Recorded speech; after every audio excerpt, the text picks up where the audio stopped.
Hello students, we are discussing chapter 3rd Atoms and Molecules.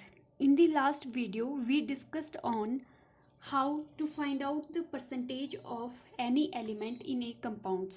ठीक है, किसी भी एलिमेंट की अगर हमने किसी कंपाउंड में परसेंटेज फाइंड आउट करनी है तो हमने क्या है उसके बारे में स्टडी किया था. ठीक है, now today we will discuss on gram molecular mass. It is defined as molecular mass of the substance expressed in a grams, which is numerical equal to the molecular mass in U. ठीक है, जो आपका grams molecular mass है, जब भी हम जो atomic mass जो आपके पास किसी भी मॉलिक्यूल्स का जो मॉलिक्यूलर मास है, ठीक है, वो उसको हम डिनोट किस में करते हैं, ग्राम्स में करते हैं. उसको ही क्या बोलते हैं हम, ग्राम मॉलिक्यूलर मास. ठीक है, फॉर एग्जांपल अगर आपके पास CO2 मॉलिक्यूल्स है, ठीक है, तो यहाँ पे जो कार्बन है वो क्या है, अगर हम मॉलिक्यूलर या मोलर मास की बात करें तो हमने क्या करना है, जो इतने भी एलिमेंट प्रेजेंट है आपके कंपाउंड्स में, उनका जो एटॉमिक मास है, ठीक है, तो उनको एडअप करके जो आपके पास मास आया, ठीक है, तो वो हम डिनोट करेंगे AMU. फॉर एग्जांपल CO2, तो यहाँ पे 1 कार्बन प्रेजेंट है, 2 आपके पास ऑक्सीजन है. फिर हम जो इसका एटॉमिक मास है कार्बन का वो 12 है. ठीक है, और जो कार्बन का है वो क्या है आपका ऑक्सीजन का है 16. ठीक है, तो 2 ऑक्सीजन प्रेजेंट है तो मल्टीप्लाई बाय 2.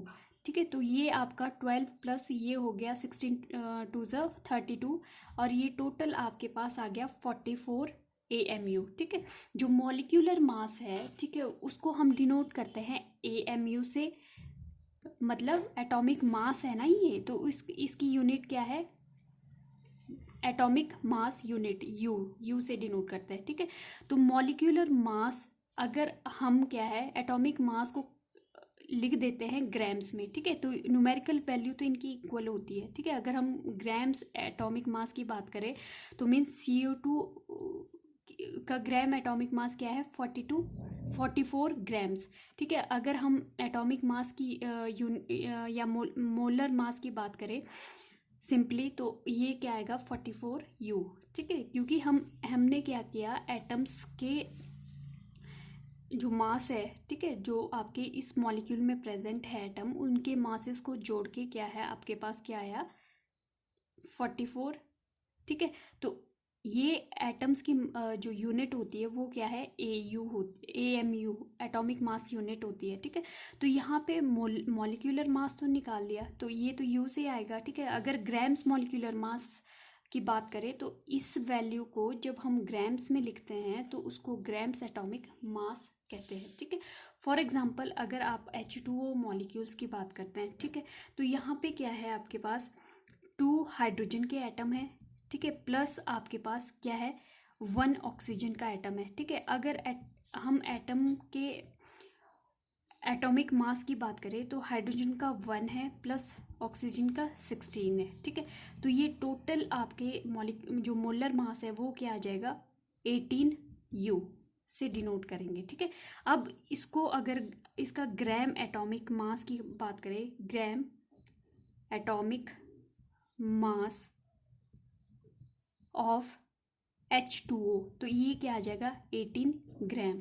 ठीक है, अगर हम मोलर मास की बात करें, मोलर मास, तो ये आ जाएगा 8 ऑफ H2O, तो ये 18U आ जाएगा आपके पास. ठीक है, सिमिलरली अगर आपके पास कोई मॉलिक्यूल्स है NH3 है, फॉर एग्जांपल यहाँ पे NH3 की बात करते हैं.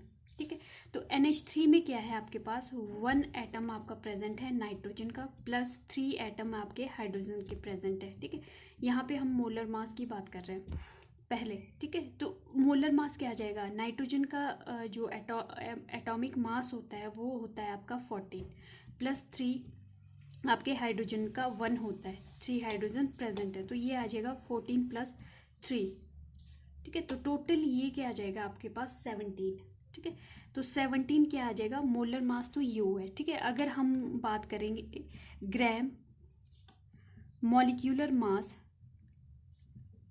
या molar mass of NH3 molecules, तो क्या आ जाएगा 17 ग्राम। मतलब इसी एटॉमिक जो आपका मॉलिक्यूलर मास को जब हम लिखते हैं ग्राम्स में, ठीक है, तो न्यूमेरिकल वैल्यू तो इनकी सेम होती है, ठीक है, बस चेंज कहाँ होगा, यूनिट्स में, ये ग्राम्स में आ जाएगा और ये आपका एटॉमिक मास यूनिट में आ जाएगा, ठीक है। तो सिमिलरली अगर नेक्स्ट हम बात करें, ठीक है, C2H6, ठीक है, तो यहाँ पे अगर हम कैलकुलेट करें तो सबसे पहले मोलर मास, ठीक है, जो मोलर मास है, मोलर मास क्या है, एटम्स कितने प्रेजेंट है, 2 कार्बन के हैं, 6 आपके हाइड्रोजन के हैं, ठीक है। तो यहाँ पे कार्बन का क्या है 12 है और 6 आपके हाइड्रोजन के हैं, तो आपका ये क्या आ जाएगा 12 2 ज़ 24 प्लस 6, ठीक है। तो ये टोटल जो आपके पास वैल्यू आ जाएगी यहाँ पे, ये क्या है 30, यू से डिनोट करेंगे क्योंकि ये क्या है मोलर मास, ठीक है, मोलर मास ऑफ C2H6, ठीक है। तो ये आ गया 30, ठीक है। अगर हम करेंगे ग्राम मोलर मास की बात, ठीक है, तो हम क्या करेंगे इसको इक्वल टू 30 ग्राम, मतलब न्यूमेरिकल वैल्यू सेम होगी, बस कन्वर्ट क्या करना है, आपने एटॉमिक मास यूनिट की जगह ग्राम एटॉमिक मास लिखना है। For example calculate the mass of 0.72 gram molecule of carbon dioxide, ठीक है। आपने क्या है मास फाइंड आउट करना है 0.7 ग्राम मॉलिक्यूल ऑफ CO2 का, ठीक है। सबसे पहले हम फाइंड आउट करेंगे मोलर मास, ठीक है, मोलर मास ऑफ CO2, ठीक है। तो वो मोलर मास किसके इक्वल है, atomic mass of carbon plus 2 आपके ऑक्सीजन के प्रेजेंट है, एटॉमिक मास ऑफ ऑक्सीजन। तो यहाँ से क्या आ जाएगा, कार्बन का 12 है प्लस 2 इंटू 16, तो ये टोटल आपके पास आ जाएगा 16 2 ज़ा 34, 34 प्लस 12 इक्वल टू 44 U, ठीक है। अगर हम बात करेंगे ग्राम मॉलिक्यूलर मास, ये तो था आपका मोलर मास, ठीक है। अगर हम बात करें ग्राम मोलर मास या मॉलिक्यूलर मास ऑफ CO2, तो ये किसके इक्वल आ जाएगा 44 ग्राम, ठीक है। सिंपली इस वैल्यू को आपने क्या है ग्राम्स में राइट डाउन करना है, ठीक है। अब आपके पास जो 1 ग्राम, ठीक है, 1 gram molecule of CO2 contain 44 ग्राम, ठीक है। जो आपके 1 ग्राम जो CO2 में है कितना प्रेजेंट है 44 ग्राम, ठीक है। अब हमसे क्या पूछा है, मास ऑफ 0.72, तो 0.72 gram molecule of CO2 contain,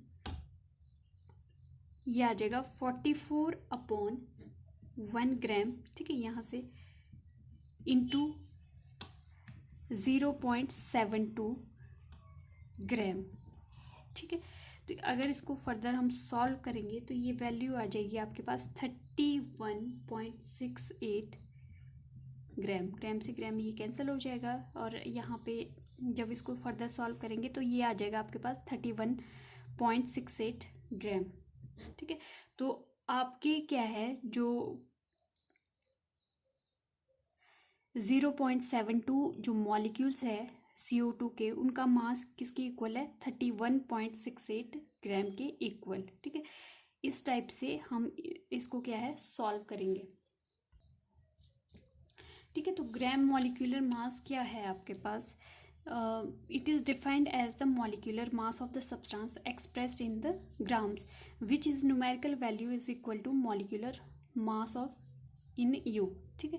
तो जो ग्राम मॉलिक्यूलर मास है वो क्या है आपका, किसी भी सब्सटेंस को जब हम एक्सप्रेस करते हैं, मॉलिक्यूलर मास को एक्सप्रेस करते हैं ग्राम्स में, ठीक है, उसको क्या बोलते हैं ग्राम मॉलिक्यूलर मास, ठीक है।